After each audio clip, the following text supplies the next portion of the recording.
Nahuli kamang pagnanakaw sa isang bahay sa Mandaluyong City ang suspect na nagpanggap umanong buntis.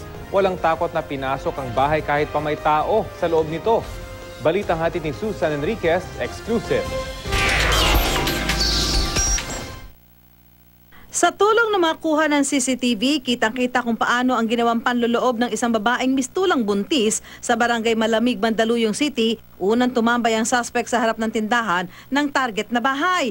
Maya-maya, pumasok na sa gate. Unang sinipat at tinangkang pasukin ang tindahan.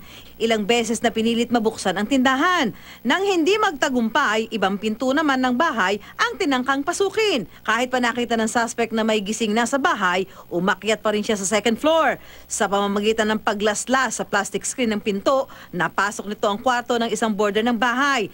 Natangay ng suspect ang cellphone ng isang boarder. Sa isang kuha ng isang CCTV, normal lang na lumabas ng bahay ang babae. Kaya nag-alala ang may-ari ng bahay nang makita ang estilo ng suspect na tila walang takot sa paggawa ng krimen. Malakas ang loob nitong magnanakaw na to. Bakit po? At kasi alam niya kung paano buksan ang gate, alam niya yung galaw ng mga tao dito. At alam niya na kahit na mayroong gising, talagang tumitira siya. Ayon sa isang kagawad ng barangay, nakikita na nila sa lugar ang suspect. Sa pagkakaalam nila, nagkukunwari lang itong buntis para malinlang ang mga otoridad. Namumukhaan namin ito kasi pag-alagala po ito.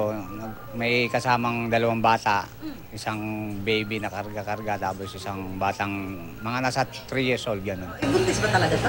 Sa tingin ko, hindi po talaga buntis yan. Dahil sa pangyayari, bukod sa CCTV, sinabi ng may-ari ng bahay na iba yung pag-iingat ang dapat gawin para makaiwas sa masasamang elemento.